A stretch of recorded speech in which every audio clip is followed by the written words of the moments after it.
Berulang-ulang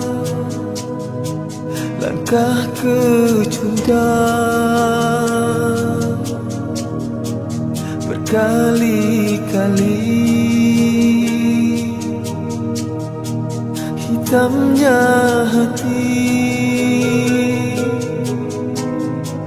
kiri dan kanan, depan belakang, digoda rayu, tiada jemu. Kiri dan kanan, depan belakang, digoda rayu, tiada jemu. Di situ istana cinta, rindu bersemayam, namun cahayanya tiada lantaran dosa. Di situ mungkinnya iman, senjata setia, namun sinarnya pudar akibat noda.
Namun cahayanya tiada lantaran dosa. Di situ mungkinnya iman, senjata setia, namun sinarnya pudar akibat noda.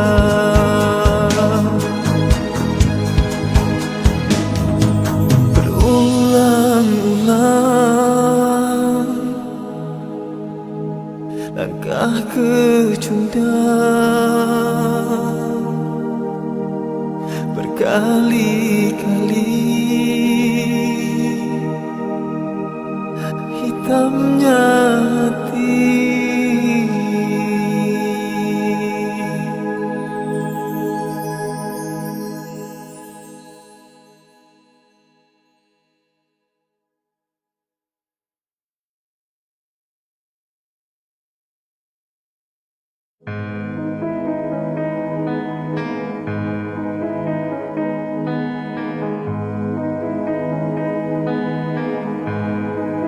Berulang-ulang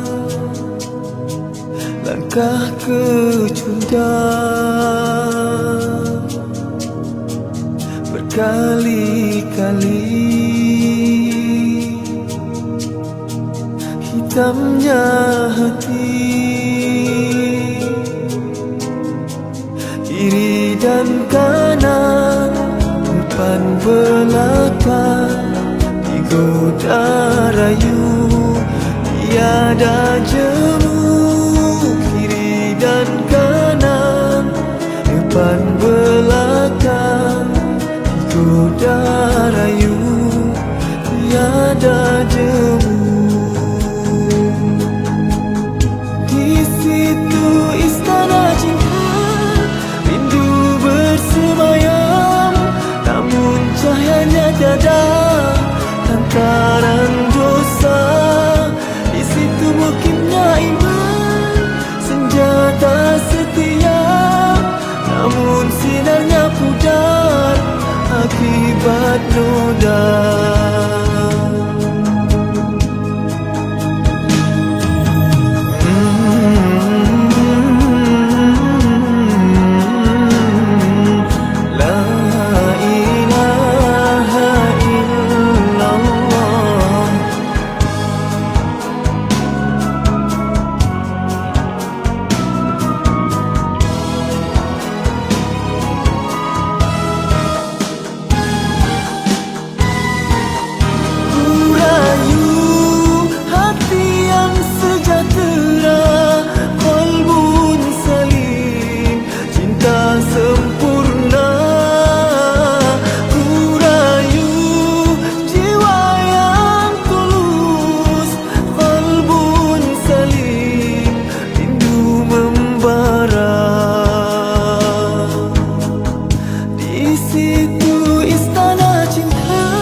Cahayanya tiada lantaran dosa.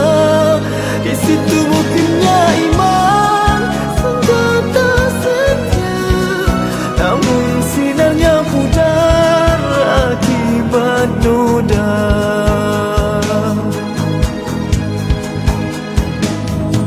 Berulang-ulang langkah kecundang, berkali-kali hitamnya hati.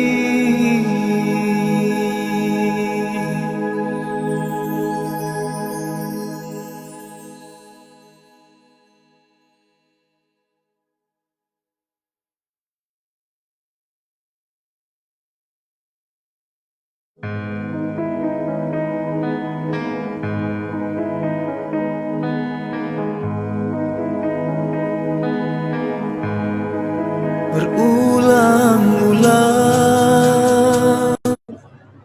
Bismillahirrahmanirrahim. Assalamualaikum warahmatullahi wabarakatuh. Alhamdulillah, syukur kerana Allah memilih kita untuk sama-sama berada dalam pengajian kelas online talaki pada malam ini. InsyaAllah malam ini Ustazah akan bersama-sama dengan kita, akan bimbing kita untuk mempelajari satu kitab, iaitu Kitab Hikam siri yang ke-12 bertajuk Uzlah untuk Berubah. Okay, malam ini kita akan belajar Kitab Hikam menerusi bertajuk Uzlah untuk Berubah. Pada sahabat-sahabat yang ingin mengulang kaji siri pengajian yang lepas, sahabat-sahabat semua bolehlah ke YouTube channel Ustazah Nur Hafizah Musa Timin Online. InsyaAllah di situ tuan-puan boleh dapatkan pengajian daripada siri 1 sampailah siri yang ke-11. InsyaAllah. Alhamdulillah pada malam ini satu tajuk yang cukup besar pada diri kita, yang mana macam mana kita nak beruzlah, dan kita mohon moga-moga Allah bimbing kita untuk kita faham ilmu yang kita akan pelajari nanti insya-Allah.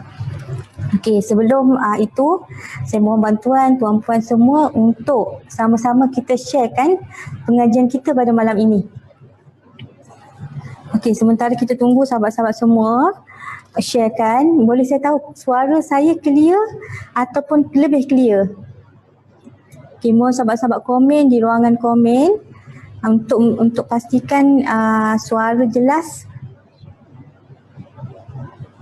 Okey, Alhamdulillah ada yang bersama dengan kita, Siti Zahara, Rozana, Abdul Rahman, Nur Azura. Alhamdulillah. Terima kasih sahabat-sahabat semua yang sama-sama dalam majlis ilmu kita pada malam ini. Okey, tanpa kita lengahkan masa kita lagi, kita jemput ustazah kita untuk menyampaikan ilmu pada malam ini insya-Allah. Okey, Assalamualaikum Ustazah. Waalaikumsalam warahmatullahi wabarakatuh. Terima kasih Mar yang telah memulakan kuliah ataupun majlis ilmu kita pada malam ini. Bismillahirrahmanirrahim. Allahumma lakal hamdu hatta tarda wa lakal hamdu idza radita wa lakal hamdu ba'da ridha. Wa usalli wa usallim ala nabiyyina wa habibina wa syafi'ina wa zuhrina Muhammad sallallahu alaihi wasallam wa ala alihi wa ashabihi ajma'in. Allahumma inna nas'aluka ridhaka wal jannah wa na'udzu bika min sakhatika wan nar. Allahumma inna na'udzu bika min 'ilmin la yanfa' wa min qalbin la yakhsha' wa min nafsin la tashba' wa min du'ain la yusma' wa na'udzu bika min ha'ula'il arba'. Ya Allah, ya Tuhan kami mohon benar-benar ridha-Mu dan syurga-Mu, dan kami berlindung ya Allah daripada kemurkaan-Mu dan neraka-Mu. Wahai Allah, kami berlindung daripada ilmu yang tidak memberi manfaat, daripada hati yang tidak khusyuk, daripada nafsu yang tidak pernah merasa puas, dan daripada doa yang tidak mustajab. Kami berlindung ya Allah daripada keempat-empat perkara tadi. Amin amin ya rabbal alamin. Amma ba'd. Apa khabar semua sahabat-sahabat muslimin muslimat, adik-adik, anak-anak, tuan-puan yang dikasihi sekalian. Ya, syukur kepada Allah kerana pada malam ini dapat kita menyambung kembali pengajian hikam kita, ya, di mana kita langsung saja kepada kitab hikam. Ya, malam ini insya-Allah kita akan sama-sama belajar cuba untuk memahami apakah yang tersurat dan tersirat di sebalik hikmah yang dinyatakan oleh Ibnu Athaillah As-Sakandari, iaitu hikmah yang keempat yang berbunyi seperti ini. Ma nafa'al qalba syai'un mithlu uzlatin yadkhulu biha maidana fikratin. Ustazah ulang lagi sekali, tuan-puan sekalian. Boleh dengar ya suara Ustazah insya-Allah. Ma nafa'al qalba syai'un mithlu uzlatin yadkhulu biha maidana fikrah. Maksudnya ialah hati tidak mendapat manfaat daripada sesuatu seperti mana hati mendapat manfaat daripada uzlah yang daripada uzlah itu memasuki kepada medan fikrah dengan sebab uzlah tadi. Jadi ini adalah hikmah yang ke-11. Ya, tak panjang sangat tuan-puan sekalian, tetapi insya-Allah ya, bila kita belajar untuk memahaminya, kita akan dapat merasakan dan menghayati betapa dalamnya hikmah ini. Ya, kalaulah hikmah pertama sampai 10, 11, 12 ni tuan-puan sekalian, sebab kita ada beratus-ratus hikmah Ibnu Athaillah As-Sakandari. Jadi maknanya kalau hikmah yang pertama, ke-11, ya, ke-15, ini adalah hikmah-hikmah yang awal. Ini adalah mutiara-mutiara pesanan, taujihat, tausiah daripada Ibnu Athaillah As-Sakandari yang bersifat ya, perkara-perkara yang asas, perkara-perkara yang perlu, ya, pada peringkat awal lagi untuk kita meraihkannya. Jadi pada hikmah yang ke-11 ini, sahabat-sahabat sekalian, Syekh Ibnu Athaillah As-Sakandari menyatakan tentang satu perkara, ya, satu amalan yang harus diberikan perhatian, yang kita kenali ataupun kita boleh sebut dia sebagai uzlah. Ain, zal, lam, ta marbutah. Uzlah. Ya, dan Ustazah rasa perkataan uzlah ini pun memang biasa saja kita gunakan. Ya, ada ramai di antara kita yang biasa mendengar, bahkan mungkin biasa juga menuturkan perkataan uzlah ini. Mari kita lihat terlebih dahulu sahabat-sahabat syarah kepada lafaz yang ada pada hikmah yang ke-11 ini. Pertama, perkataan nafa'a. Nafa'a maksudnya adalah mendapat faedah. Ya, memberikan manfaat. Qalbun di sini, ya, ada perkataan qalbun, ma nafa'al qalba. Ya, qalbun di sini maksudnya adalah kekuatan jiwa untuk menerima ilmu. Ya, qalbun di sini ya bahkan dikaitkan dengan, ya, ada ulama yang mengaitkannya pemahaman qalbun di sini dengan akal, ya, dengan pemikiran, dengan qalbun, dengan hati yang boleh berfikir. Ya, bahkan Al-Jurjani berkata qalbun di sini adalah latifah rabbaniyah, iaitu satu sentuhan jiwa yang berkait dengan, ya, perasaan kehambaan kepada Allah Azza wa Jalla, yang berkait dengan ingatan kepada Allah Azza wa Jalla. Latifah rabbaniyah, ya, satu kekuatan perasaan yang diberikan oleh Allah Azza wa Jalla, ya, kekuatan yang datang daripada Allah Azza wa Jalla, yang dipelihara oleh Allah, yang disuburkan dengan petunjuk, taufik dan hidayah oleh Allah Azza wa Jalla. Dan perkataan uzlah.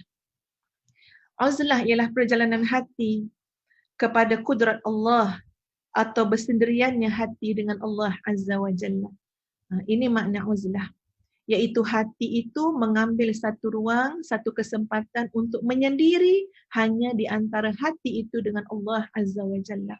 Tidak ada hiruk pikuk dunia.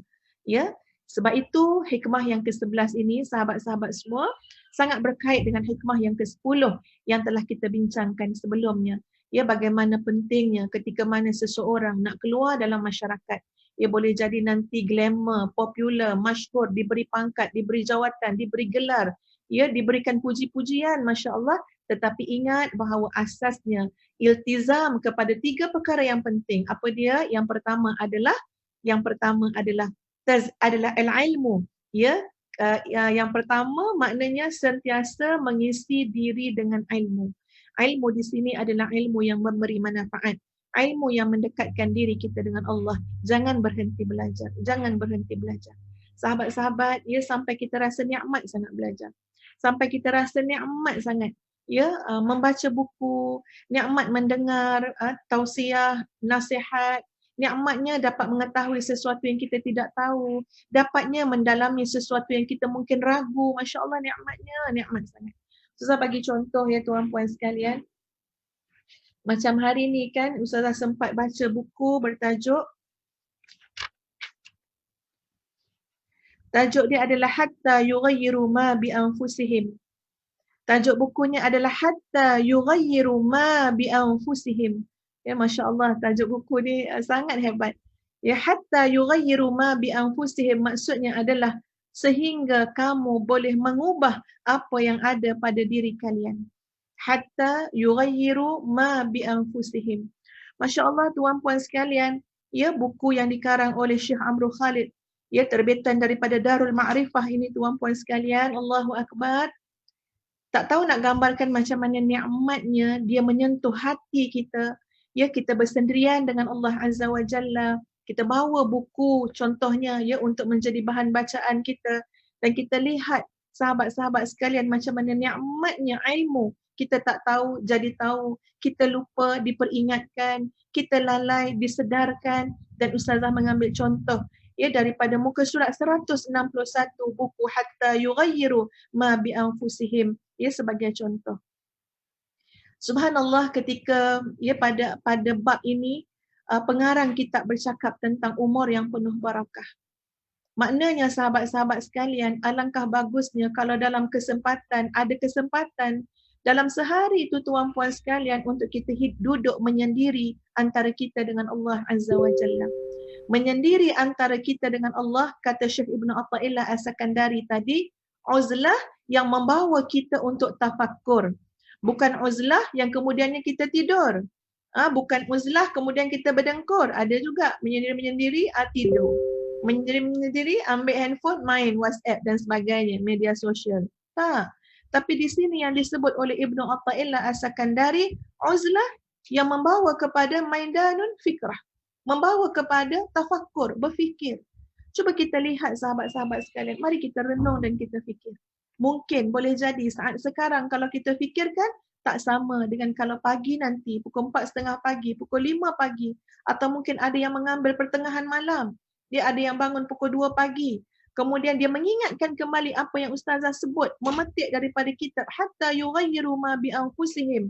Ustazah percaya tak sama rasanya tuan puan mendengar sekarang dengan saat tuan puan uzlah nanti dan ingatkan balik apa yang kita bicarakan sekarang. Subhanallah tuan puan sekalian, mari kita melihat bagaimana barakahnya umur para sahabat, bagaimana barakahnya umur para ulama, dan tolong bandingkan dengan umur yang kita nikmati sekarang. Ustazah hari ini berusia 45 tahun. Mungkin tuan puan yang sedang menonton ini lebih muda daripada Ustazah. Ya, boleh jadi juga lebih tua daripada Ustazah. Maknanya kita dah menikmati umur. Tapi mari kita melihat bagaimana Usamah bin Zaid radhiyallahu an telah diberikan amanah dan Nabi mempercayai kepada Usamah bin Zaid untuk memimpin pasukan tentera tuan puan sekalian, pasukan sahabat yang sangat besar, pasukan elit ketenteraan. Ketika itu Usamah bin Zaid baru menginjak usia 16 tahun. Dalam hadis riwayat Al-Bukhari, Nabi SAW bersabda, maksudnya dia, yakni Usamah, layak dan mampu untuk memimpin. Mari kita lihat Muhammad Al-Fatih menakluk sebuah kota yakni Konstantinopel yang sangat sulit untuk ditakluk oleh kaum muslimin, telah dicoba beberapa kali sebelumnya. Tetapi akhirnya Alhamdulillah Allah memudahkan urusan itu kepada Sultan Muhammad Al-Fatih. Pada ketika itu usianya berapa tuan-puan? Usianya 23 tahun. Masya Allah. Usia 23 tahun telah membuka, menakluk sebuah kota ya, yang menyaksikan bagaimana Islam tersebar luas. Yang menyaksikan bagaimana memberikan satu nama yang terlalu baik kepada Islam. Tentera yang sebaik-baik tentera. Tentera yang penuh dengan nilai pekerti. Tentera yang penuh dengan peri kemanusiaan. Tentera yang padanya dilihat keindahan akhlak sebagai seorang mukmin. Masya Allah, Masya Allah, Tabarakallahu ahsanul khaliqin. Subhanallah tuan puan sekalian, itu usia Muhammad Al-Fatih, Sultan Muhammad Al-Fatih 23 tahun. Mari kita lihat kepada seorang sahabat Nabi SAW yang Nabi SAW pernah bersabda, maksudnya arasy Allah bergetar ketika mana Sa'ad bin Mu'az wafat. Saya ulang lagi sekali tuan-puan. Arasy Allah bergegar ketika mana Sa'ad bin Mu'az wafat. Siapakah dia Sa'ad bin Mu'az? Sa'ad bin Mu'az memeluk agama Islam pada usia 30 tahun dan beliau wafat pada usia 37 tahun. Masya Allah. Peluk Islam umur 30, meninggal usia 37 tahun, tapi Nabi sebut ketika wafatnya Sa'ad bin Mu'az, arasy Allah bergetar. Masya Allah, ketika jenazah Sa'ad bin Mu'az diusung, tuan-puan sekalian, terasa amat ringan sekali. Dan Nabi SAW bersabda, maksudnya dalam hadis riwayat At-Tirmizi, para malaikat telah turut mengusung jenazah Sa'ad bin Mu'az. Tuan-puan, mari kita tanya, apa yang Sa'ad bin Mu'az dah buat dalam tempoh 7 tahun sehingga mendapat kemuliaan daripada Allah Azza wa Jalla. Kita diberikan peluang oleh Allah 45 tahun. Diberikan peluang oleh Allah 10 tahun, 20 tahun, 30 tahun, bahkan ada yang lebih banyak daripada itu. Apakah nanti saat jenazah kita diusung, jenazah kita ringan? Apakah nanti malaikat juga berbondong-bondong untuk sama-sama mengusung jenazah kita? Ya, bagaimana agaknya keadaan kematian kita setelah Allah berikan puluhan tahun kehidupan?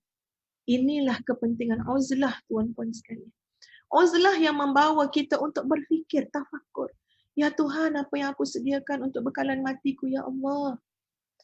Subhanallah, tuan-puan sekalian, Imam An-Nawawi, pengarang buku Riyadhus Salihin, wafat pada usia 40 tahun dan dia tidak sempat bernikah pun. Kenapa boleh jadi sampai demikian, tuan-puan? Kerana bagi Imam An-Nawawi, kerana beliau sibuk dalam menuntut ilmu. Tahukah kita, dengan usia 40 tahun sehingga menjelang kematian, kewafatan Imam An-Nawawi, berapakah buku yang telah dihasilkan, karya yang telah dihasilkan? Maka jumlahnya, tuan-puan sekalian, ialah 500 buah. Masya Allah, sehingga pernah diriwayatkan satu kisah, Imam Nawawi, macam mana Imam An-Nawawi makan. Beliau berkata, demi Allah, saya ni susah nak makan. Susah juga nak tidur. Saya ni tidur sampai dia jatuh sendiri. Masya Allah, tidur sampai jatuh sendiri. Tidur sampai tak sedar terus tertidur. Sebab apa? Sebab menyediakan waktu untuk ilmu. Menyediakan waktu untuk mengkaji, tuan-puan sekalian. Kita baru kuliah talaki 3,5 jam. Baru ni Ustaz tengok dalam komen-komen ngantuk. Masya Allah, itulah kita manusia. Ustaz sama juga. Tak apa, dengar je. Sampai jatuh, sampai tertidur sendiri. Kan, jangan tutup. Biar sampai tertidur sendiri. Tak apa, insya-Allah. Jadi, sampaikan ibu kepada Imam An-Nawawi berkata, wahai anakku, aku telah menyiapkan makanan untuk kamu. Lalu beliau menjawab, wahai ibuku, maaf, saya sedang terlalu sibuk dengan ilmu. Jadi ibu dia datang, tak apa anakku, mari aku hampiri kamu dan suapkan makanan kepadamu. Jadi ibu Imam An-Nawawi telah suapkan makanan kepada Imam An-Nawawi. Setelah selesai segala urusan itu, urusan dengan ilmu, saat itu azan subuh berkumandang. Kemudian Imam An-Nawawi bertanya kepada ibu dia, wahai ibu, mana makanan yang engkau sebutkan tadi? Lalu si ibu menjawab, aku telah suapkan dalam mulutmu, wahai anakku. Masya Allah. Lalu Imam An-Nawawi menjawab, demi Allah, wahai ibu, saya benar-benar telah disibukkan dengan ilmu. Ilmu dengan tujuan untuk membantu manusia. Dengan tujuan untuk mengajar manusia. Bahkan yang lebih utama, ilmu yang dengan tujuan untuk kita mendekatkan diri kita kepada Allah Azza wa Jalla. Masya Allah. Seorang anak murid Imam Abu Hanifah, tuan-puan sekalian, dia ni ada penyakit, iaitu ahli fiqh yang bernama Abu Yusuf. Dia ada penyakit, tuan-puan sekalian, iaitu macam penyakit epilepsi sawan, mudah pengsan. Kadang-kadang tengah mengajar, tuan-puan sekalian, tiba-tiba tak sedar.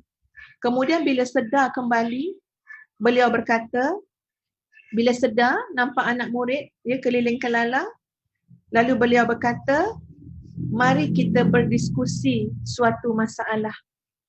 Manakah yang lebih utama, berhaji dengan berjalan kaki atau mengendari kenderaan? Handphone siapa?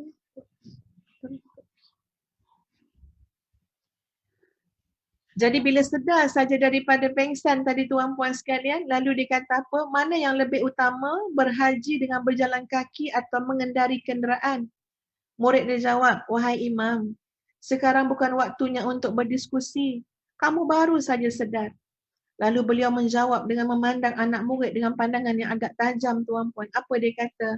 Demi Allah, seandainya umur saya tinggal beberapa saat saja lagi, namun dapat saya manfaatkan untuk membantu seorang Muslim yang berkhidmat kepada Islam, kepada agama Allah, maka akan saya lakukan.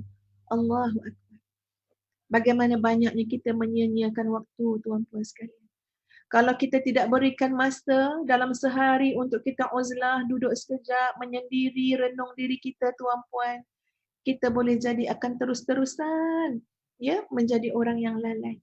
Ya, banyak sangat waktu kita habiskan dalam perkara-perkara yang tidak bermanfaat. Ya, berbanding dengan perkara-perkara yang besar impaknya kepada diri kita, kepada keluarga kita, kepada masyarakat kita.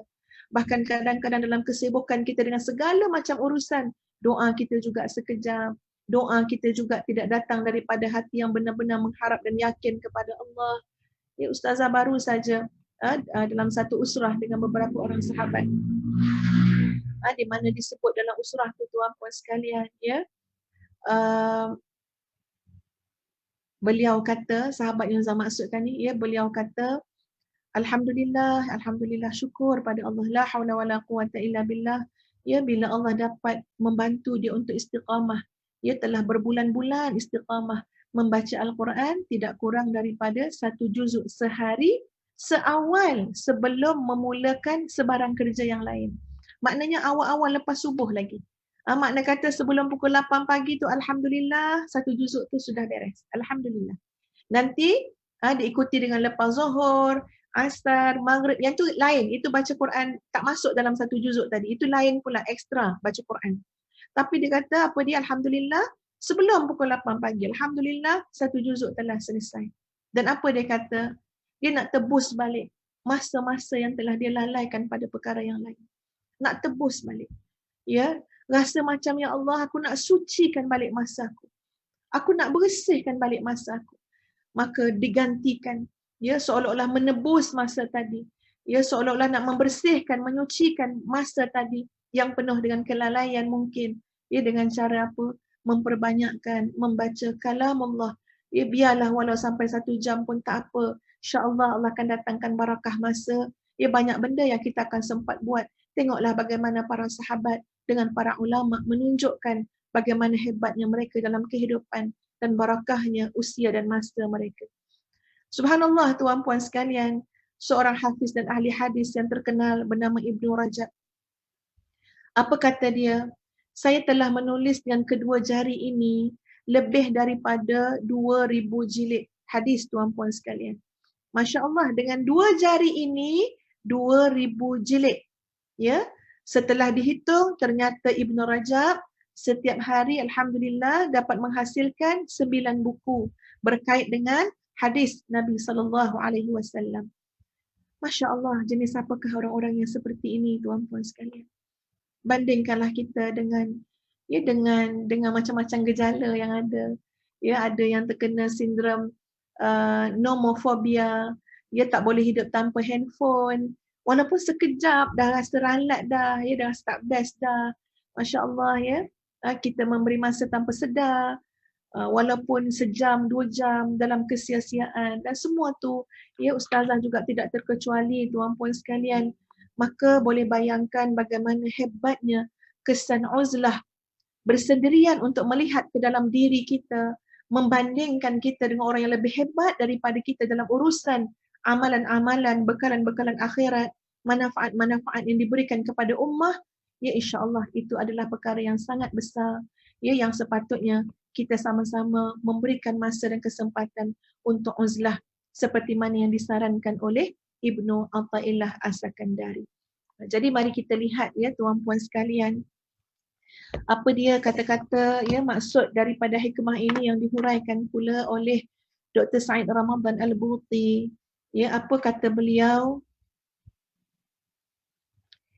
Yang pertama dia kata mari kita lihat pada hikmah ini perkataan uzlah datang dalam bentuk nakirah. Ini sedikit ya tentang susunan bahasa ya dalam bahasa Arab itu sendiri. Secara mudahnya begini sahabat-sahabat, ada perkataan dalam bahasa Arab kita akan temui ada ada alif lam di awal dia. Nah, ini Ustazah bercakap bahasa mudah maknanya orang belajar bahasa Arab pun insya-Allah mudah-mudahan boleh faham. Lebih-lebih lagi lah yang belajar, yang tak belajar pun insya-Allah boleh faham. Maksud dia bila ada al tu tuan-puan sekalian, ya dia lebih khusus. Okey, bila ada al ya, bila ada al tadi. Kat sini tuan-puan sekalian tidak ada al. Ya, tidak ada alif lam. Bila sebut uzlah biduni alif lam, tidak ada alif lam. Dan tanpa alif lam itu tuan-puan sekalian, dia ada maksud di sebalik tu. Maksud dia apa? Kalaulah disebut mana fa'al qalb mithla uzlah, mithlal uzlah, kalaulah uzlah tu ada alif lam, maka ia memberikan maksud bahawa uzlah itu berlaku dalam skala yang kerap. Ia berlaku maknanya dalam keadaan yang selalu, yang banyak, yang kerap, yang mengambil masa yang sangat lama. Tetapi ketika mana uzlah disebut dengan nakirah, ya maknanya biduni alif lam, tidak ada alif lam, maka keadaan nakirahnya itu tadullu ala taqlil, menunjukkan kepada sedikit. Maknanya dalam hidupnya tuan-puan sekalian, bukan suruh seharian kamu uzlah. Bukan suruh seharian kita nak menyendiri, asingkan diri daripada manusia, asingkan diri daripada masyarakat sebab kita kata apa? Oh, saya kena uzlah. Tidak, bukan itu ajaran dalam agama. Maknanya apa? Uzlah yang diperlukan. Kita menyendiri tadi tuan-puan sekalian, yang diperlukan sehari bukanlah terlalu lama, tetapi kita ambillah sedikit masa untuk uzlah. Kemudian esok sama juga, bukan sampai meninggalkan masyarakat, bukan sampai meninggalkan tanggungjawab dan amanah kepada masyarakat, bukan sampai meninggalkan amanah dakwah dan sebagainya, tetapi biarlah secara rutin harian menjadi kebiasaan adanya uzlah biduni alif lam. Tak ada alif lam tadi, maknanya kita berilah sedikit masa, berilah sedikit ruang dan kesempatan untuk kita menyendiri dengan Allah Azza wa Jalla. Dan jangan lupa yang disebut oleh Ibnu Athaillah tadi, yadkhulu biha maidana fikrah, yang membawa kamu untuk masuk kepada alam tafakkur. Tafakkur. Masya Allah tuan-puan sekalian, alam tafakkur ini, ya, alam tafakkur ini kalau kemudiannya dipandu ya dengan ayat-ayat Al-Quran, ya dipandu dengan ilmu yang kita pelajari tuan-puan sekalian yang Allah kurniakan kepada kita, tak kira sikit ataupun banyak, tapi kita manfaatkan ilmu itu untuk tafakkur, ya bersendirian di antara kita dengan Allah Azza wa Jalla. Masya Allah tuan-puan sekalian, kesannya kepada jiwa. Jiwa itu akan berfikir, akal itu akan berfikir. Sebab itu dalam bab yang ke-11 ini, ya ada beberapa orang ulama yang mengatakan qalbun di sini yang disebut mana fa'al qalb. Al-qalb di sini memberikan petunjuk ataupun memberikan maksud al-qalbu ini adalah al-aqlu, maksudnya adalah akal yang ada pada jiwa manusia. Maknanya jiwa manusia ini tuan-puan sekalian boleh berfikir. Jiwa manusia ini ada akal yang boleh memikir, ada akal yang boleh menimbang-nimbang, yang boleh melihat, menilai, cuba membezakan dengan taufik dan hidayah Allah Azza wa Jalla. Kalau kita lihat dalam surah Qaf, ya tuan-puan sekalian, ayat yang berbunyi, surah Qaf ayat yang ke-50 ya kalau tak silap Ustazah. Ada satu firman Allah yang berbunyi, a'udzubillahi minasyaitonirrajim. Inna fi dzalika ladzikra liman kana lahu qalb. Liman kana lahu qalbun aw alqas sam'a wa huwa syahid. Sesungguhnya pada yang demikian itu la zikra, menjadi satu pengajaran, menjadi satu peringatan. Siapa yang boleh mengambil itu sebagai peringatan? Siapa yang mampu menjadikan alam ini sebagai pelajaran? Apa yang berlaku sebagai ibrah, sebagai teladan, sebagai sempadan? Siapa yang boleh mengambil itu sebagai pengajaran? Ayat ini menyebut liman kana lahu qalbun, iaitu bagi orang-orang yang ada jiwa, yang ada hati. Hati yang bagaimana? Hati yang boleh berfikir, hati yang boleh merenung, hati yang boleh masuk kepada maidan tafakkur. Dia boleh jauh memikir. Pandangan dia jauh, pandangan dia tidak sebatas dunia, pandangan dia jauh sampai sebatas akhirat, sampai kepada akhirat.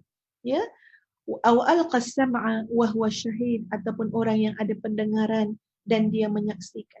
Ini orang-orang yang boleh masuk kepada maidan tafakkur. Apabila dia ada hati, dia ada jiwa, jiwa dia boleh berfikir. Hati dia boleh berfikir.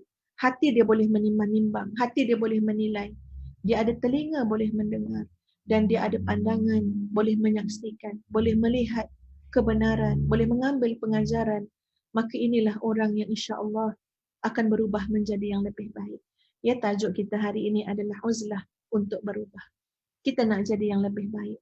Ya, pada detik ini sahabat-sahabat sekalian, kalau tanya ustazah, pasti ustazah akan jawab, ini bukan yang terbaik yang ustazah lakukan. Ya, rasanya penuh dengan taksir, penuh dengan kekurangan, penuh dengan kelemahan. Kadang-kadang ya tuan-puan sekalian, kita ini antara kelemahan kita ialah kita tidak ada azimah. Dalam perbincangan kehidupan ini tuan-puan sekalian, kalau kita sorot kehidupan ini dengan pandangan agama, dengan syariat, kita akan berjumpa dengan istilah rukhsah dan azimah. Ustazah nak bercakap tentang azimah. Apa dia azimah? Kadang-kadang kita tidak cukup. Azimah iaitu kekuatan, tekad untuk melakukan perkara yang sewajarnya kita lakukan. Yang wajib kita lakukan, yang mesti kita lakukan, ya, yang sangat dituntut untuk kita lakukan. Begitu juga kita kadang-kadang lemah sangat tekad kita, azimah kita, kesungguhan kita untuk meninggalkan sesuatu yang wajib ditinggalkan, ataupun yang sunat ditinggalkan, ataupun yang sangat dituntut untuk ditinggalkan. Jadi dalam kerangka yang ustazah sebutkan tadi tuan-puan, kadang-kadang apa yang berlaku pada kita, kita terlalu lemah. Terlalu lemah. Ya, dalam kitab Al-Mutasaqituna ala Tariq Ad-Da'wah. Ini dalam satu kitab. Al-Mutasaqituna ala Tariq Ad-Da'wah kaifa wa limaza. Ya, golongan yang tercicir di sepanjang jalan dakwah. Antara sebab ni kenapa? Kerana tidak cukup azimah, tidak cukup menjaga perkara yang sepatutnya memerlukan keazaman. Contoh dia apa tuan-puan sekalian? Perkara seperti riba, perkara seperti mendedahkan aurat, ya, perkara seperti apa lagi ya? Seperti rasuah, ya, riswah. Perkara seperti rasuah. Perkara seperti mengambil hak orang lain. Perkara seperti memakan harta anak yatim. Perkara seperti tidak memberikan nafkah kepada anak isteri dan keluarga. Perkara seperti zalim kepada keluarga, anak isteri. Perkara seperti mendurhakai suami, melawan suami. Ya, walaupun yang suami perintahkan itu bukan pada perkara maksiat kepada Allah. Ini perkara yang menuntut azimah. Sebab perkara yang ustazah sebut tadi tuan-puan sekalian, itu semua kebanyakan yang ustazah sebut tadi, perkara itu wajib dibuat ataupun wajib ditinggal. Riba contohnya. Ya, wajib ditinggal. Mentaati suami, wajib dilakukan. Tapi kadang-kadang kita berhadapan dengan keadaan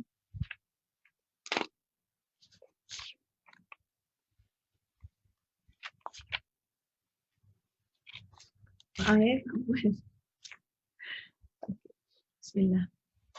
Tapi kadang-kadang kita berhadapan ya sahabat-sahabat sekalian dengan keadaan yang bagaimana? Alah, tak mampulah. Sebab Ustazah pernah dengar ya ada orang yang cakap macam ni, ustazah, kalau semua ya kalau tak boleh nak ambil yang riba ni, jawabnya tak pakai kereta lah saya. Jawabnya tak boleh beli itulah, beli inilah. Alah, bolehlah.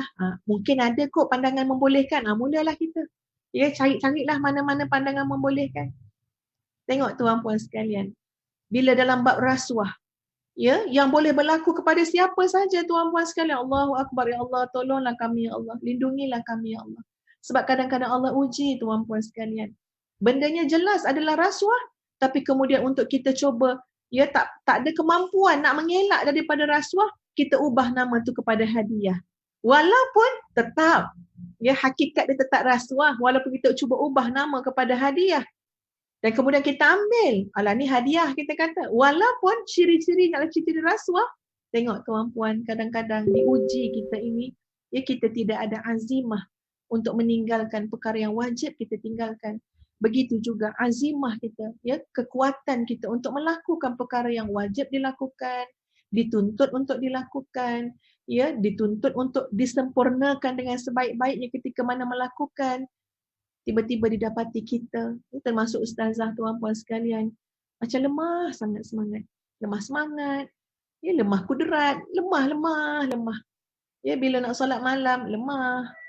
Ya, bila seorang suami nak bagi nafkah kepada anak isteri, lemah semangat. Ya, rasa lemah nak bekerja, rasa lemah nak keluar duit. Tapi untuk perkara-perkara lain, kuat pula semangat. Terfikir pula tak apa, nanti dapat bonus sana, dapat bonus sini. Tapi bila nak keluarkan pada perkara yang wajib kita keluarkan, kita rasa lemah semangat nak buat. Ini azimah.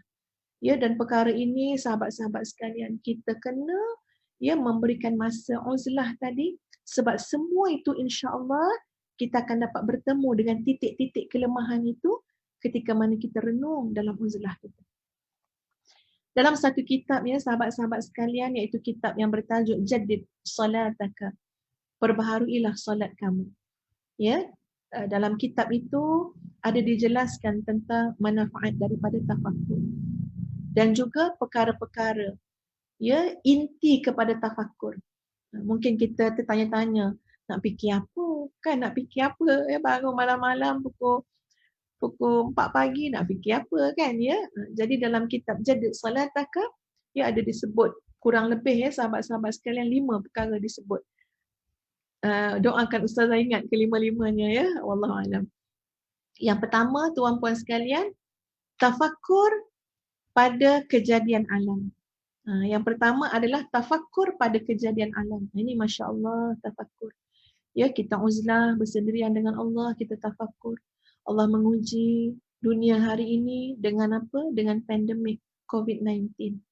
Macam-macam pandangan. Ada yang mengatakan ini pandemik, ada yang mengatakan ini plandemik. Ya, ada yang mengatakan ini adalah satu benda virus yang datang bukan buatan manusia. Ya, ini virus yang memang Allah timpakan kepada manusia. Ada juga yang berpandangan ini adalah konspirasi Zionis dan sebagainya. Kita boleh terima semua pandangan itu tuan-puan sekalian. Tapi yang paling pentingnya apa dia? Yang paling pentingnya, itulah keadaan musuh-musuh agama Allah sepanjang zaman, sepanjang dunia ini masih ada, mereka akan berusaha berhempas pulas untuk menunjukkan permusuhan, kebencian, dendam dengan umat Islam, dan mereka nak menguasai dunia ini dengan pelbagai bentuk cara pemikiran, tindakan dan sebagainya. Itulah satu benda yang kita tahu, makruf dah, tahu sangat. Memang itulah keadaan, itulah. Ya, kalau kita belajar tuan-puan sekalian macam mana usaha-usaha daripada awal lagi, penjajahan, hegemoni, penguasaan, ya, serangan-serangan berbentuk ketenteraan, kemudian pindah kepada al-ghazwul fikri, serangan-serangan pemikiran. Tengok macam mana berkembangnya pemikiran saintifik sampailah kepada zaman sains dan teknologi. Ya, yang kita tak terfikir macam tu sekalikah rakusnya mereka untuk menguasai dunia. Seperti mana cerita yang kita tahu baru-baru ni, ya, tuan-puan sekalian. Wallahualam, ya, mungkin kena dipastikan juga kesahihannya, tetapi benda ni tidak mustahil. Apa dia? Orang yang ada maknanya apa ya? Dia ambil, dia gunakan apps Muslim Pro. Betul ya, Amar? Muslim Pro kan, ya? Apps tu banyaklah membantu kita macam-macam lah, ya, tentang kegiatan-kegiatan sebagai seorang Muslim. Ada doa lah, waktu solat dan sebagainya. Tiba-tiba didapati tuan-puan sekalian, ini khabar yang kita terima, ya. Didapati itu adalah apps yang sebenarnya kemudiannya semua data pengguna-pengguna aplikasi itu telah dijual kepada ejen perisikan ataupun ketenteraan US dan Zionis. Ya, sebab dia macam ni. Tak kisahlah Muslim Pro punya apps ke, apps apa ke tuan-puan sekalian, maknanya pencipta yang membangunkan aplikasi itu, kemudian ramai seluruh dunia orang gunakan termasuk kita, memang data kita ada kat situ. Data kita akan dapat secara mudah. Tengok pada handphone ni tuan-puan sekalian, dia sentiasa tanya, ya, kamu nak bagi tak untuk tahu kat mana location kamu? Kamu nak tak ketika mana kamu buka apps ni, location kamu dikenal pasti? Dan kita pun tulis je, okey lah kan? Ya, yes je lah. Tuan-puan sekalian, data kita memang dengan mudah sekali dapat pada pihak lain. Pada kita, nak buat apa data tu? Kita pun tak ada kuasa nak ambil data orang. Betul ya Mar ya? Banyak lain nak buat. Tak ada kerja kita nak mengambil data. Tetapi, subhanallah, tuan-puan sekalian, ini sunnatullah. Inilah keadaan yang Allah tunjukkan orang-orang yang ingin berkuasa, ya, yang tak kenal Allah Azza wa Jalla, orang-orang yang zalim, yang nak menguasai dengan jalan yang salah, yang cuba menindas orang yang lemah, menindas umat Islam. Mereka nak menguasai dunia. Lalu dengan data yang dibangunkan tu tuan-puan sekalian, mendatangkan pulangan bilion ringgit, bilion dolar untuk apa? Dijual kepada bahagian, kepada perisikan, ketenteraan yang memang nak sangat data tu. Sampaikan tuan-puan sekalian, ya, hasil daripada pemikiran saintifik, sains dan teknologi yang begitu berkembang pesat, yang sepatutnya memberi manfaat kepada kita dan kita nak manfaatkan, tetapi pada orang musuh-musuh agama Allah tuan-puan sekalian, ya, mereka gunakan kepandaian itu, ya, kehebatan pemikiran mereka itu, mereka sekarang mungkin dah ada, ya, drone yang kita nampak besar ke atas tu, nak ambil gambar segala macam, tapi sekarang drone tu dalam bentuk mata lebah aja. Drone tu sebesar lebah aja mereka buat.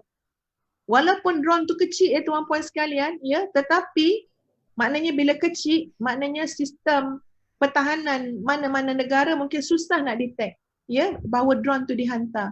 Tapi dengan drone tu tuan-puan sekalian, dengan segala data yang ada, yang telah mereka simpan, ya, kemajuan teknologi yang Allah berikan kepada mereka, tapi digunakan pada jalan yang salah, dengan mudah mereka boleh jatuhkan sama ada senjata nuklear, ya, sama ada senjata biokimia yang boleh memudaratkan dan merosakkan, ya, masyarakat dan dunia. Jadi bila kita fikir-fikirkan, ya Allah ya Tuhan, benarnya segala yang disampaikan oleh Nabi Muhammad sallallahu alaihi wasallam. Maka di manakah keselamatan tuan-puan sekalian? Keselamatannya ialah dengan kita kalau merujuk kepada satu hadis tu, kita kacip betul-betul sunnah Nabi SAW ni dengan gigi geraham kita tu. Kita betul-betul pegang ajaran agama, pegang ajaran Al-Quran dan sunnah Rasulullah sallallahu alaihi wasallam. Ini satu ketika, ya sahabat-sahabat sekalian, Ustazah bercakap dengan ustaz lah. Ya, saya kata dulu saya tak faham sangat bila baca satu hadis yang memberi maksud, ya, ataupun mafhum. Ya, sampai satu masa kamu ambil je lah benda yang boleh makan minum sikit-sikit macam tu, dan kamu dengan tunggangan kamu pergilah naik satu bukit. Pergilah cari bukit mana-mana. Pergilah duduk menyendiri ke atas bukit tu. Makanlah apa yang ada. Jagalah iman kamu sampai kamu bertemu dengan Allah Azza wa Jalla. Dulu mungkin tak faham sangat benda maksud dia ni kan. Ya, tapi tak tahu kenapa tuan-puan, ya, sekarang selalu je selalu mafhum hadis tu rasa terngiang-ngiang sangat, rasa datang. Ya, terutama kalau kita memikirkan tentang dunia hari ini, ya, tentang ujian dalam dunia, fitnah dunia hari ini, sampai kita kata, ya Allah ya Tuhan, pernah dah Nabi memberikan isyarat, ya, bagaimana saranan Nabi supaya jagalah iman kalian baik-baik. Jangan larut memburu dunia seperti mana orang-orang yang memburu dunia. Jangan larut. Jangan terikut dengan orang yang tak pernah cukup dengan angka ini, nak angka lagi, nak lagi. Ya, jangan ikut orang yang tak pernah rasa qanaah dalam hidup dia. Sebab apa? Sebab fitnah akhir zaman ni terlalu berat, sahabat-sahabat sekalian. Ya, Nabi dah sebut, ambillah sekadar boleh makan minum kamu, pergilah jagalah iman kamu sampai tahap tu tuan-puan. Kita tak adalah masuk ustazah, lepas ni kita pergi nyawak lang gua ke, dia nak pergi atas bukit ke, bukan itu maksud dia. Tapi nak bagi tahu bagaimana biar kita boleh uzlah jiwa kita. Sebab itu kalau kita tengok dalam satu kitab, kitab Al-Muzakkirat fi Manazilis Siddiqin wa Rabbaniyin, perbincangan, ya, kedudukan As-Siddiqin, golongan-golongan Siddiqin dengan Rabbaniyin, karangan Syekh Said Hawa. Ya, kita tengok dalam kitab tu dijelaskan supaya kita faham. Uzlah ini kena faham. Uzlah Satu uzlah jasadiyah, maknanya kita menyendiri, bawa diri. Satu lagi adalah uzlah nafsiyah, uzlah jiwa kita. Kita duduk dalam keramaian tapi hati kita menyendiri dengan Allah Azza wa Jalla. Kita umpama duduk dalam alam, yalah ada manusia kiri kanan, ia menyampaikan dakwah, amar ma'ruf nahi mungkar, menolong manusia, ia memberi kebajikan kepada orang, tapi hati kita tak pernah rasa apa pun dengan pujian orang. Ya, hati kita tidak terpancing dan terumpan dengan pujian. Seperti mana hati kita juga tidak jatuh hanya semata-mata kejian orang. Sebab apa? Sebab hati kita ni ada uzlah nafsiyah. Apa dia uzlah nafsiyah? Hati kita senang menyendiri, rasa cukup bersama-sama dengan Allah Azza wa Jalla. Asal Allah redha kepada aku, fala ubali. Fa illam takun ghadabun alayya fala ubali. Ya Allah, kalau kau tak marah ke aku, kau redha dengan aku, dah aku tak kisah yang lain-lain. Jadi dalam kitab yang saya sebutkan tadi, ya Syekh Said Hawa ada menjelaskan agar kita faham, bukan tuntutan kita sekarang pada uzlah jasadiyah, menyendiri tubuh badan, tapi ada tuntutan di sana untuk kita pandai membawa diri, ya untuk ada uzlah nafsiyah. Jangan mudah terpengaruh. Ya, jangan mudah larut dengan apa yang kita lihat, yang kita dengar. Ya, dunia akan berjalan seperti mana adanya, tuan-puan sekalian. Semakin hari semakin pantas dan laju. Semakin hari semakin tak cukup angka 1000, 2000, tuan-puan sekalian. Masya Allah, semakin hari dunia semakin ganas. Bahkan semakin hari dunia mungkin pada pandangan mata kita semakin cantik, semakin ranum, semakin indah.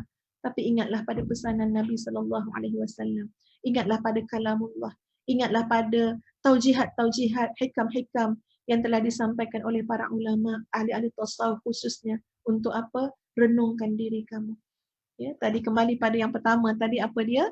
Dalam tafakur kita, kita merenung alam ini, kejadian yang berlaku, sama ada peristiwanya, sama ada kejadiannya, ya, sama ada ciptaannya. Ini adalah yang kita sebut sebagai ayatin kauniyah, iaitu tanda-tanda ciptaan-ciptaan Allah yang boleh kita lihat, yang boleh kita rasa, boleh kita dengar, tuan-puan sekalian. Baik, yang kedua.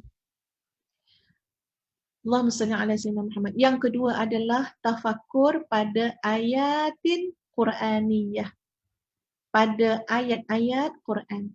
Tanda-tanda kekuasaan Allah, kebesaran Allah min khilali ayatillah ataupun min khilali kalamillah. Kalami. Maknanya menerusi kalamullah. Menerusi ayat-ayat Allah. Masya Allah membuka ruang tafakur yang sangat hebat. Saya ambil contoh tuan-puan sekalian. Dalam tafakur tadi kata ulama, kamu tafakurlah pada ayat-ayat Allah. Mari kita ambil satu contoh, iaitu ayat Surah Al-Muzammil. Surah Al-Muzammil, ambil ayat yang ke-30. Ambil ayat yang ke-20, ya maaf. Ambil ayat yang ke-20 Surah Al-Muzammil. Nanti kita renung, nanti kita fikirkan bersama insya-Allah. Auzubillahi minasyaitonirrajim. Inna rabbaka ya'lamu annaka taqumu adna min thuluthayil laili wa nisfah وثلثه وطائفة من الذين معك والله يقدر الليل والنهار علم أن لن تحصوه فتاب عليكم فاقرؤوا ما تيسر من القرآن علم أن سيكون منكم مرضى وآخرون يضربون في الأرض يبتغون من فضل الله وآخرون يقاتلون في سبيل الله فاقرؤوا ما تيسر منه وأقيموا الصلاة وآتوا الزكاة وأقرضوا الله قرضا حسنا وما تقدموا لأنفسكم من خير تجدوه عند الله هو خيرا وأعظم أجرا واستغفروا الله إن الله غفور رحيم صدق الله العظيم. Surah Al-Muzammil cerita pasal Qiyamul Lail, cerita pasal solat malam, ya. Nabi SAW tu diperintahkan oleh Allah untuk bangun malam. Ya, hampir-hampir Nabi pun kalau macam nak jadi wajib tuan-puan sekalian, tapi tak sampai wajib, sunat muakkad, da'bus salihin, sunnah orang saleh. Dan pada ayat yang ke-20, tengok maksud dia. Sesungguhnya Tuhanmu mengetahui bahawa kamu Muhammad SAW berdiri solat kurang daripada 2/3 malam atau 1/2 malam atau sepertiganya, dan demikian pula golongan dari orang yang bersama. Masya Allah. Tahu tuan-puan bagaimana kita nak menjadi golongan yang bersama dengan Nabi SAW? Caranya adalah menjaga solat malam. Antara caranya adalah menjaga solat malam. Tak boleh 1/3, tak boleh 2/3. Carilah yang mana satu. 1/3 pun boleh, 2/3 pun boleh, 1/2 malam pun boleh. Yang penting apa dia? Kita nak jadi bersama dengan golongan Nabi SAW. Kita nak jadi umat Nabi SAW, maka golongan yang bersama dengan Nabi daripada para sahabatnya tuan-puan sekalian, mereka adalah orang yang menjaga solat malam. Allah menetapkan ukuran malam dan siang. Allah mengetahui bahawa kamu tidak dapat menentukan batas-batas waktu itu, maka dia memberi keringanan kepadamu. Kerana itu, bacalah apa yang mudah bagimu daripada Al-Quran. Tengok ya, Allah pujuk kita. Kamu ni mungkin tak tahu nak menentukan batas waktu. Allah dah jadikan siang, Allah jadikan malam. Ya, Allah dah berikan keringanan. Bacalah Al-Quran. Dia mengetahui bahawa akan ada di antara kamu yang sakit, ada yang lain berjalan di bumi mencari sebahagian kurniaan Allah, ada yang lain berperang di jalan Allah. Maka bacalah Quran. Maka bacalah bagimu apa yang mudah daripada Quran. Jadi nak bagi tahunya tuan-puan sekalian, pada ayat ini Allah bagi tahu, kamu ni macam-macam jenis ada. Yang sakit ada, yang sehat ada, yang musafir ada, yang mukim ada, yang pergi berpegang di jalan Allah pun ada. Tapi tetap iltizam, komitmen yang kena buat apa dia? Iqra'u ma tayassara min. Bacalah apa yang mudah daripada Quran. Jangan mudah-mudah meninggalkan Al-Quran. Jangan mudah-mudah meninggalkan baca Quran. Oh, saya sibuk beginilah, saya sibuk belajarlah, saya sibuk bekerjalah. Allah dah sebut dah dalam ayat ini. Memang ada yang sibuk, ada yang sakit, ada yang bertugas, ada yang bekerja, ada yang begitu, ada yang begini. Tapi Allah pujuk kita. Faqra'u ma tayassara min. Bacalah apa yang mudah bagimu daripada Al-Quran. Jangan sampai tinggal. Wa aqimus salah, dirikanlah salat. Wa atuz zakah, tunaikanlah zakat. Wa aqridullaha qardan hasana. Dan berikanlah pinjaman kepada Allah, pinjaman yang baik. Bila kita keluarkan sedekah, bila kita beri infak tuan-puan, itu umpama kita berikan pinjaman kepada Allah dengan pinjaman yang baik. Maknanya apa? Modal tu takkan hilang, bahkan Masya Allah dengan faedah-faedah keuntungan yang berlipat kali ganda yang akan Allah pulangkan kepada kita. Dan pada hujung ayat itu untuk renungan, وَمَا تُقَدِّمُوا لِأَنفُسِكُم مِّنْ خَيْرٍ. Apa saja kebaikan yang kamu lakukan untuk dirimu, nescaya kamu akan memperolehi balasannya di sisi Allah sebagai balasan yang paling baik dan yang paling besar pahalanya. Mohonlah ampun kepada Allah. Sesungguhnya Allah Maha Pengampun lagi Maha Penyayang. Andai kata kita tafakur ya pada ayat yang ke-20 surah Al-Muzammil ni tuan-puan sekalian, ya pada malam-malam contohnya ataupun pada waktu duha duduk sekejap 15 minit baca Quran, tengok maknanya, renung, tafakur, dia akan membawa kita kepada apa? Kepada menjadi seorang hamba yang mengakui kelemahan diri, ketidakmampuan diri, taksir, lemahnya, banyak kurangnya, ya bahkan kadang-kadang mungkin melampaui batas pula pada beberapa perkara, dan ia akan membawa kita untuk menjadi hamba Allah yang tersungkur memohon keampunan kepada Allah Azza wa Jalla. Fastaghfirullah, maka beristighfarlah kamu kepada Allah, akan kamu dapati Allah itu Maha Pengampun lagi Maha Penyayang. Jadi boleh bayang ya tuan-puan sekalian, bagaimana indahnya uzlah ini menghidupkan hati kita, ia menyedarkan kita, membawa banyak perubahan kepada diri kita bila kita berikan masa untuk uzlah dengan tafakur seperti mana yang telah Ustazah sebutkan tadi. Dua telah Ustazah sebutkan. Yang ketiga, tafakur apa tuan-puan sekalian? Tafakur pada nikmat-nikmat yang telah Allah kurniakan kepada kita. Sangat banyak. Ya, nikmat yang Allah kurniakan kepada kita, Masya Allah tuan-puan. Allah berikan kita nikmat, boleh menghirup udara dengan sebaik-baiknya. Ya, ada orang tuan puan sekalian tengok macam mana pesakit COVID-19. Ya, bila serangan virus tu, tuan puan sekalian tak boleh dah nak bernafas. Ada benda yang mengganggu, asbab yang mengganggu pernafasan. Ya, macam mana rasanya lemas, sakit, perit tuan puan sekalian. Ya, Ustazah pernah juga sesak-sesak nafas kan ya. Masya Allah sakit sesak nafas ni ya. Sakit. Tapi Alhamdulillah pada keadaan sekarang dan banyak keadaan kita boleh bernafas dengan senang. Masya Allah nikmat nafas. Nikmat nafas ni, tak tahulah nak cakap macam mana nikmat Islam, nikmat iman. Ada orang lain tuan puan sekalian nak dapat kenal Allah, nak sampai dapat mengucap nikmat syahadah asyhadu an la ilaha illallah wa asyhadu anna Muhammadar Rasulullah sampai bercerai-berai suami isteri. Sebab apa? Sebab suami ataupun pasangan tu masih kafir lagi. Ada yang sampai nak dapat nikmat syahadah ni tuan puan sekalian sampai dihalau oleh keluarga. Jangan datang lagi, jangan balik lagi. Kamu bukan anak aku lagi bila kamu dah Islam. Tapi kita tak macam tu, kita ditatang. Ya, ditatang, disambut dan diperkenalkan dengan kalimah Allahu Akbar, Allahu Akbar. Tapi kat mana? Di mana kalimah itu ya dalam menjadi hidayah kepada hidup kita? Mana kalimah Allahu Akbar, Allahu Akbar dalam hidup kita? Di mana? Jadi bila kita tafakur ya pada nikmat-nikmat yang Allah kurniakan, ya Allah banyak nikmat Allah kurniakan. Tuan-puan, dalam bab ini jangan pandang orang yang lebih hebat daripada kita dalam soal dunia.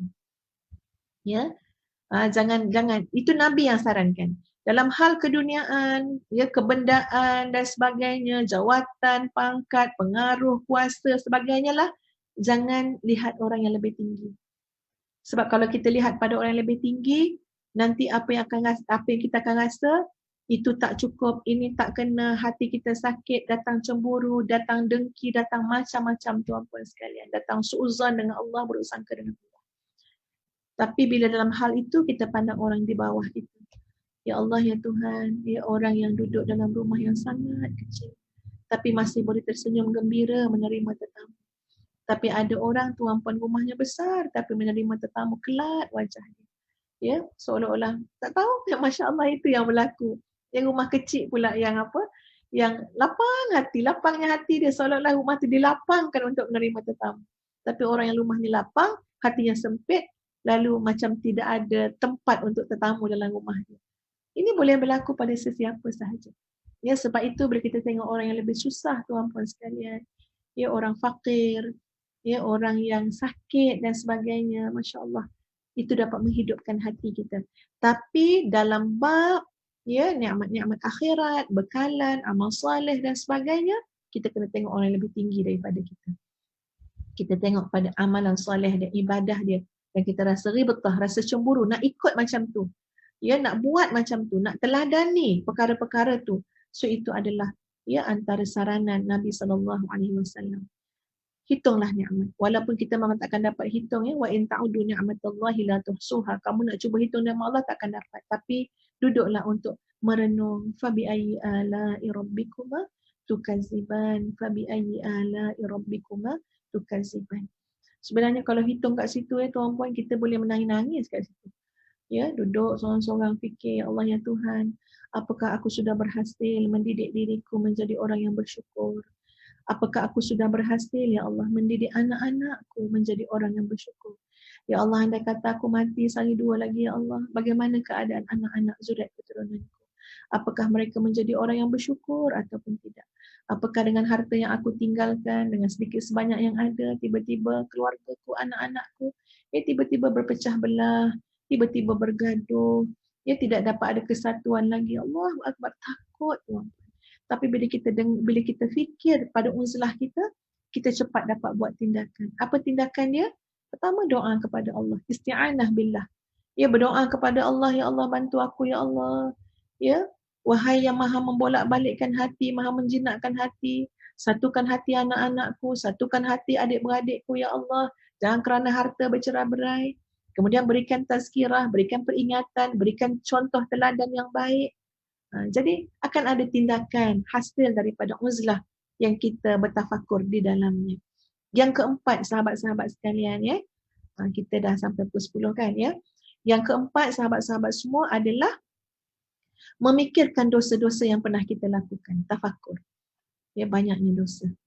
dosa mata, dosa telinga, dosa tangan kita, ambil benda yang bukan hak kita. Allahu Akbar. Dosa hati kita, dosa kaki kita. Ya, dosa niat kita banyaknya, ya Allah. Banyaknya dosa, banyaknya amanah kita khianat. Banyaknya janji kita mungkir. Banyaknya dugaan Allah kita tidak sabar. Banyaknya nikmat Allah kita tidak bersyukur. Banyaknya perkataan dan perbuatan kita tidak jadikan Allah sebagai matlamatnya. Bercakap, Allah tidak jadi matlamat. Berbuat, bukan Allah matlamat kita. Jadi banyak dosa-dosa kita hitung. Ya, untuk kita istighfar. Dan yang kelima, Mar, yang kelima ya Mar.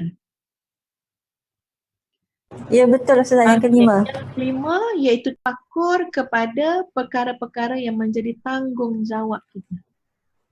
Sejauh mana kita telah menunaikan tanggungjawab, ya, amanah, dan sebanyak mana kita sepatut dan sewajarnya boleh menggunakan ya nikmat tadi untuk memberi manfaat kepada manusia. Jadi ini perlu kepada perancangan yang rapi. Daripada tafakur tadi akan ada perancangan yang rapi. Aku nak memanfaatkan diriku untuk perkara sekian. Aku ada tanggungjawab, lalu nak menyempurnakan tanggungjawab dengan lebih baik lagi. Jadi 5 perkara dalam kitab Jadid Salataka disebut ya sebagai antara bahan-bahan ataupun ramuan-ramuan yang boleh menjadi tafakur kita ya saat kita beruzlah antara kita dengan Allah Azza wa Jalla. Sahabat-sahabat sekalian, ya memang tajuk ni luas, ya, walaupun mungkin tadi Ustazah pun dah menyediakan beberapa perkara untuk dibincangkan. Tapi tak apa, insya-Allah kita sambung pada masa yang lain, ya insya-Allah.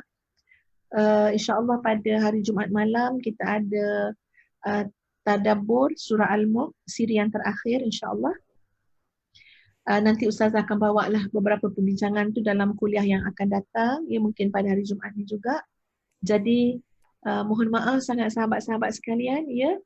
Inilah kadar yang boleh kita bicarakan pada malam ini, ya, meraihkan hak tubuh badan kita juga untuk berehat dan sebagainya. Jadi Ustazah mengajak kita semua untuk sama-sama beristighfar kepada Allah Azza wa Jalla. Terlalu banyak dosa, terlalu lemah kita ini. Ya, mudah-mudahan Allah sudi memberikan kita kekuatan, memberikan kita keampunan, terus memberikan kita taufik dan hidayah. Ya, sampailah kita husnul khatimah, bertemu dengan Allah dalam keadaan Allah redha dan kita redha dengan Allah Azza wa Jalla. Astaghfirullahalazim, astaghfirullahalazim, astaghfirullahalazim li wa lakum. Wassalamualaikum warahmatullahi wabarakatuh. Dan sebelum diserahkan kepada Ustazah Mardiah kita, ya Ustazah sekali lagi ataupun mungkin buat pertama kali kot ya, untuk pertama kali menggunakan kesempatan ini untuk mengajak seluruh yang bersama-sama dengan Ustazah hari ini untuk bersama-sama mendaftar Mihrab Coaching 5.0 dengan temanya adalah Ma'rifatullah. Jom kita mengenal Allah menerusi panduan suluhan ayat-ayat suci Al-Quranul Karim dan sunnah Rasulullah sallallahu alaihi wasallam. 8 siri kuliah dengan 4 pertemuan tuan-puan sekalian yang kita susun pada akhir Disember. InsyaAllah ada jadual dia. Kalaupun tidak boleh bersama masa jadual tu, tuan-puan tetap boleh mendengarnya semula selepas itu ataupun boleh nak buat ulang kaji. Jadi Ustazah menjemput. Ya, marilah tuan-puan. Ya, dengan yuran komitmen yang tidaklah terlalu besar dan itu digunakan sebagai sumbangan kita untuk Madinatul Huffaz fasa yang kedua. Kalau tuan-puan berkesempatan untuk datang ke Lembah Melewar, boleh tengok ya sekolah kita dah naik dah sampai 4 tingkat. Sekarang nak disempurnakan pada perkara-perkara yang ialah melengkapkan ya dan masih memerlukan kos yang besar untuk menyempurnakan sebuah sekolah yang insya-Allah boleh diduduki dengan asrama sekali untuk 400 orang. Jadi tuan-puan boleh bayangkan kosnya bagaimana, persiapannya bagaimana. Jadi Ustazah merayu sedikit perhatian ya supaya dapat bersama-sama dalam Mihrab Coaching 5.0 ya, bukan saja memberi kepada Madinatul Huffaz, bukan memberi kosong saja, tapi di pihak kami ya memberikan kepada tuan-puan sedikit pengetahuan yang kami ada, sedikit kesungguhan yang kami ada untuk mengajak tuan-puan semua, marilah kita bersama-sama untuk memberikan ya barakah pada usia dan masa kita agar kita sempat memberikan masa untuk mengenal Allah Azza wa Jalla. Ya, mengenal Allah Azza wa Jalla mencintai Allah, menjadi jalan untuk mencintai Allah, ya, menjadi jalan untuk kita mengikhlaskan hidup kita kepada Allah, maka Ustazah kira sebenarnya ya belajar ilmu untuk mengenal Allah ni sebenarnya adalah wajib. Jadi silakan tuan-puan sekalian, platformnya sudah ada. Ya, insya-Allah nanti berhubung dengan Fatih Team ya yang menguruskan Mihrab Coaching 5.0 ini. Terima kasih pada Fatih Team ya yang sangat tak berkira dengan Madinatul Huffaz ya. Bermudah-mudah saja. Mudah-mudahan Allah melipat kali gandakan ya pahala untuk kalian. Jadi kepada semua silakan kongsikan, ajak ramai lagi ya. Kalau ikutkan niat dan cita-cita Ustazah, harapan Ustazah pada Allah ya. Ya Allah, biarlah boleh sampai 3,000 orang yang menyertainya ya. Jadi lebih meluas manfaat itu. Dapat disampaikan sumbangan juga lebih besar kepada Madinatul Huffaz. InsyaAllah mudah-mudahan sahabat-sahabat semua menjayakannya insyaAllah. Itu saja.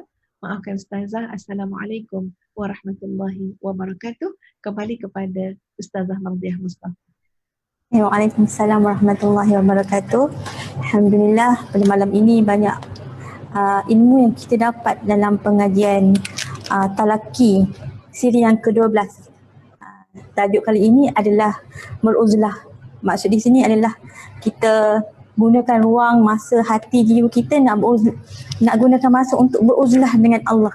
Setiap hari 24 jam mungkinlah kita banyak disibukkan dengan perkara-perkara tentang kerjaya dan tentang kehidupan, tanggungjawab. Jadi kita perlukan satu masa untuk kita bersendirian, muhasabah diri.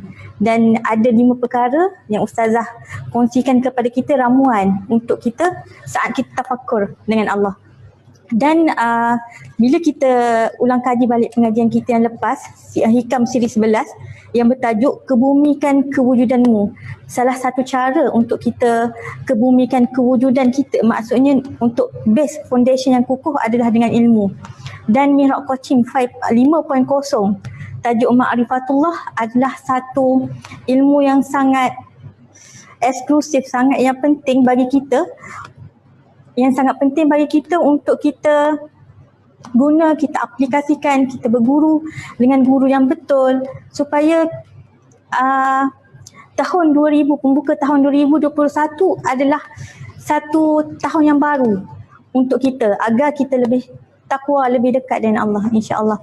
Terima kasih kepada tuan-puan, sahabat-sahabat yang bersama-sama dengan Ustazah dalam pengajian talaki pada hari ini. Moga banyak manfaat yang kita dapat, moga kita dapat aplikasikan. Insya-Allah mungkin malam ini kita boleh start, mungkin sebelum ni dah ada yang dah beruzlah. Pada malam ni kita boleh lebih, orang kata lebih khusyuk untuk beruzlah. Okey, sampai di sini saja perkongsian daripada Ustazah dan saya juga bersama dengan puan-puan sama-sama menuntut ilmu. Banyak kelemahan diri ini. Saya mohon maaf sekiranya ada salah dan silap sepanjang saya menjadi moderator. Okey, kita akhiri pengajian kita dengan Ummul Kitab Al-Fatihah dan Suratul Asr.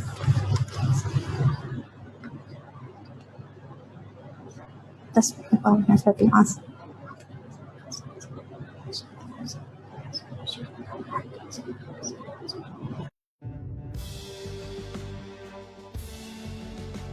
Diriwayatkan berlaku di zaman Bani Israel, seorang soleh tuan-puan sekalian, Allah angkat darjatnya. Dia telah melihat segelonggok pasir pada ketika waktu kebuluran, semua orang tak makan. Dia rasakan, ya Allah, alangkah baiknya kalaulah pasir yang aku lihat ini boleh menjadi gandum, boleh aku sedekahkan, boleh aku berikan menjadi makanan kepada orang-orang yang kebuluran. Masya Allah tuan-puan sekalian, hari ini Ustazah berdiri di sini melihat pasir-pasir ini, batu-batu ini, dan berfikir, ya Allah, ya Tuhan, alangkah baiknya kalau batu-batu ini, pasir-pasir ini boleh menjadi bangunan yang boleh dimanfaatkan untuk mendidik generasi Qurani Rabbani. Tuan-puan, mari bersama kami menjadikan pasir-pasir batu-batan ini sebuah bangunan yang tersergam yang boleh dimanfaatkan untuk anak-anak kita terus mendapatkan ilmu yang mendekatkan diri kepada Allah. Jom bersama-sama kami di Madinatul Huffaz.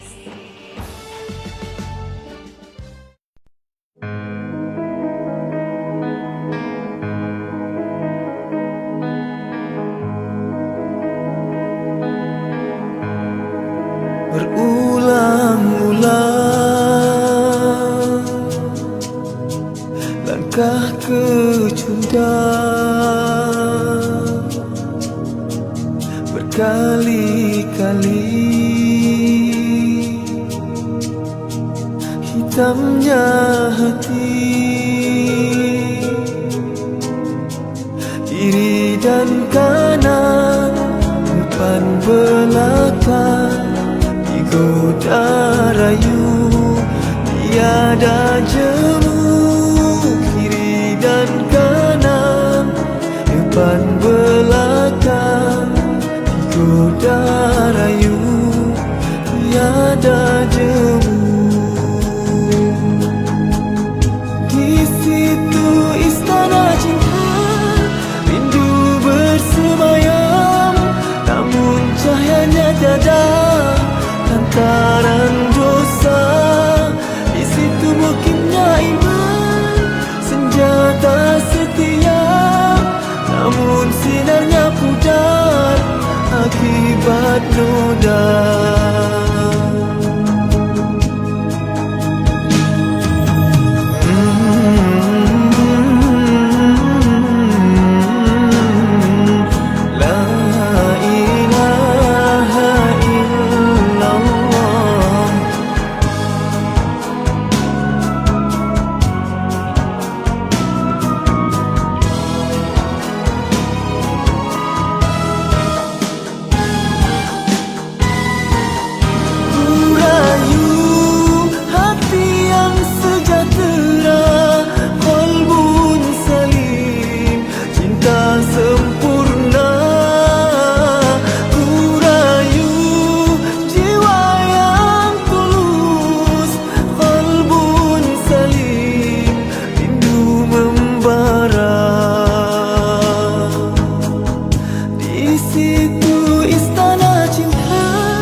Namun cahayanya tiada lantaran dosa. Di situ mukimnya iman, senjata setia, namun sinarnya pudar akibat noda.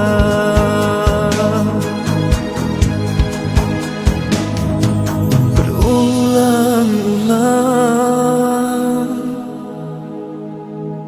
langkah kecundang, berkali-kali hitamnya